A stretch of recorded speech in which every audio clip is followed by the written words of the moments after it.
by you forever. I'm your friend. You'll always be right here with me. I'm so thankful for your love. No matter what I do, I know this is true. You're by my side, you'll never leave. I wanna thank you, God, for showing me who I am. You're so good, you help me to understand. We are your sons and daughters. You're such an amazing father. Thank you, God, for coming to rescue me. You're so good, God, you're everything I need. Every minute of every day, I just wanna say thank you, God. I'm blown away by your love for me. It goes on and never ends. I belong to you, I'm chosen by you forever. I'm your friend. You'll always be right here with me. I'm so thankful for your love. No matter what I do, I know this is true. You're by my side, you'll never leave. I wanna thank you, God, for showing me who I am. You're so good, you help me to understand. We are your sons and daughters. You're such an amazing father. Thank you, God, for coming to rescue me. You're so good, God, you're everything I need. Every minute of every day, I just wanna say thank you, God. You sent your son to set us free. For your love and kindness I will sing. You sent your son to set us free. For your love and kindness I will sing. I wanna thank you, God, for showing me who I am. You're so good, you help me to understand. We are your sons and daughters. You're such an amazing father. Thank you, God, for coming to rescue me. You're so good, God, you're everything I need. Every minute of every day, I just wanna say thank you, God. Welcome to Story Lab. This week, we're talking about humility, while we take a look at the story of a really unusual breakfast.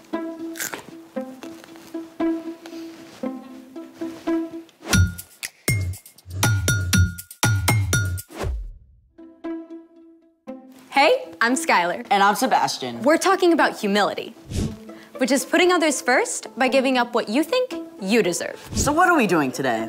This. Taking out the trash. Take a look inside. Okay. Hold on. I feel like I'm doing surgery.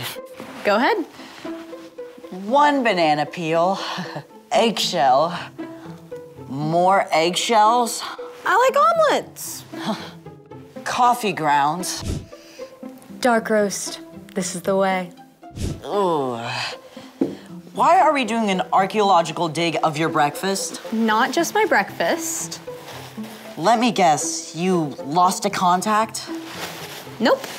I give up. What do you see?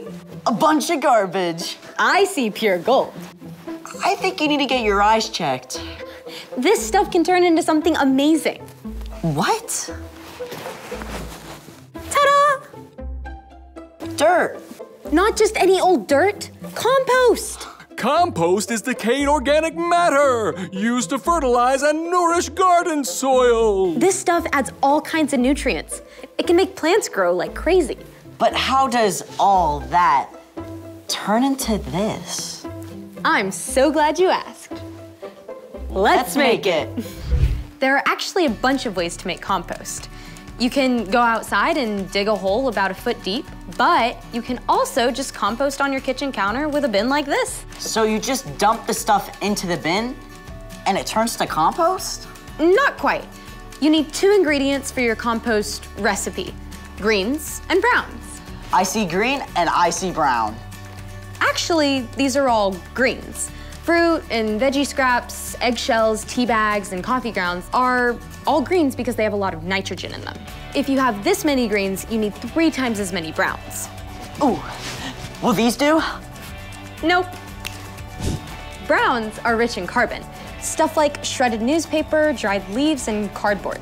We need to feed our compost with 1 part greens and 3 parts brown. I'm on it. All right, that's 1 green, and then 3 brown.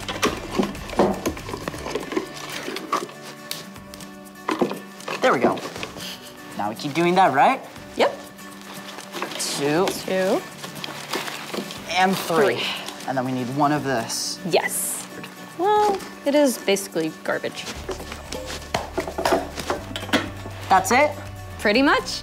You can feed your bin greens and browns, and with the right balance of carbon and nitrogen, it'll help it decompose quickly. And it also helps to turn it over every few days.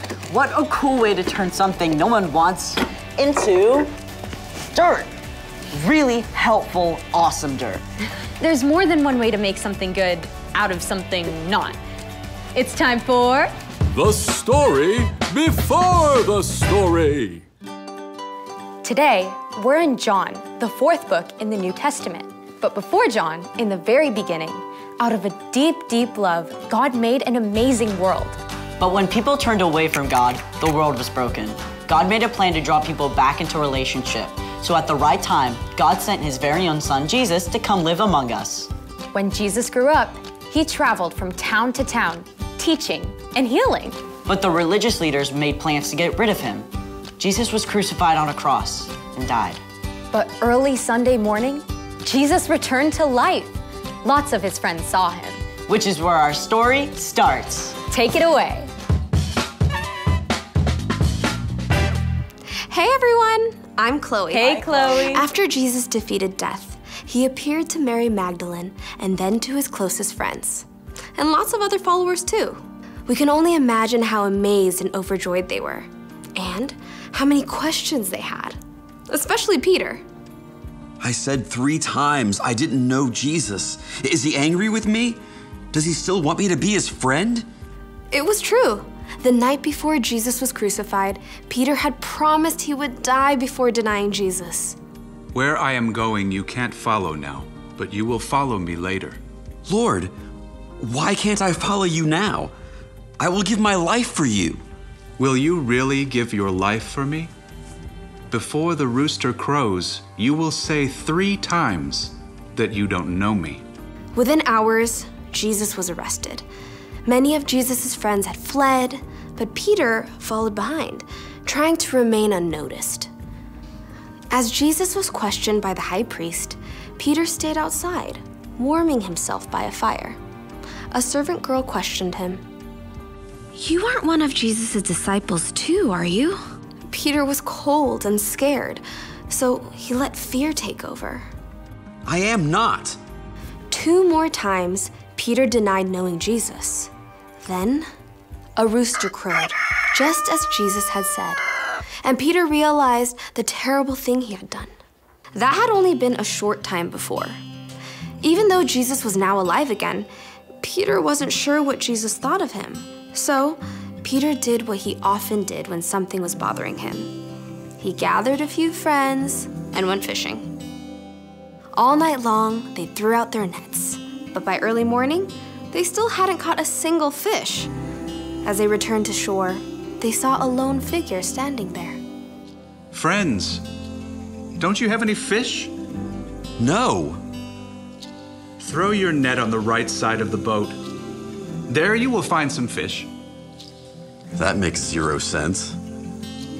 Even though it seemed ridiculous, Peter gave it a try. And within moments, the net was so full of fish, they couldn't even pull it onto the boat. It's Jesus. In his excitement, Peter forgot his worries and splashed as fast as he could toward Jesus. When he reached the shore, Peter found that Jesus had already cooked fish over a campfire. Come and have breakfast. Jesus offered the fish and some bread to Peter and his friends. The last time they had eaten together was the night Jesus died. But so much had happened since then. They may have been quiet as they ate, wondering how things would be different now. When they finished breakfast, Jesus called Peter aside. Maybe they took a walk on the beach. I bet Peter's heart was pounding fast. This is it. Peter, do you love me more than these others do? This was not what Peter expected. He took a deep breath and answered. Yes, Lord. You know that I love you. Feed my lambs. Now, let's be clear. There were no sheep on the beach. Jesus didn't mean for Peter to take some lambs out into a field of green grass. But many times, Peter had heard Jesus call himself the Good Shepherd, while the people around him were like sheep. Jesus wants me to take care of the people who follow him. Again, Jesus asked, Peter, do you love me? Yes, Lord. You know that I love you. Take care of my sheep. Peter was getting anxious again. Why had Jesus asked a second time? Didn't Jesus believe him? A third time, Jesus asked, Peter, do you love me? Lord, you know all things. You know that I love you. Feed my sheep.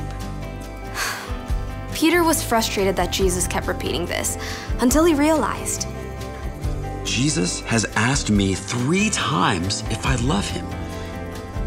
Maybe that's once for every time I said I didn't know him. Jesus had not only forgiven Peter, Jesus was inviting Peter to care for all the people who would follow Jesus now and in the years to come. Following Jesus wouldn't be easy, but it would be worth it. Every step of the way. The end. Wow, so Peter really messed up, but Jesus still loved him. Yeah, Jesus didn't leave him hanging. Exactly. Peter was the one who denied Jesus, but Jesus took time to make it right between them. So, what's our part in this story? Well, if someone wrongs you, it's super easy to stay mad. But even if you feel like you have a right to stay mad, humility means choosing to forgive and make things right. Maybe your friend didn't call and invite you to their house on Saturday like they said they would. Instead of being mad and refusing to talk to them until they talk to you first, you can go to your friend. You can tell your friend you were hurt, but still care about them and want to hang out. Or your big sister promised to give you a ride to school, but she left early, and you had to wait for the bus in the rain. Instead of giving your sister the cold shoulder, go to her. Tell her that it wasn't okay, but you still love her. And if you are the one who hurt someone else, it's just as important to make things right with them. This is not easy stuff. But it's super important. You're absolutely right. See you next time. Bye, Chloe. So here's the thing. Put others first by making things right. Got it. Do you think Peter and Jesus composted their breakfast leftovers? No idea. Hold on a sec. All right. She looks hungry. Apple core? Nom, nom, nom, nom, nom, nom, nom, nom. Thank you. Thanks for joining us in the Story Lab. See you next time.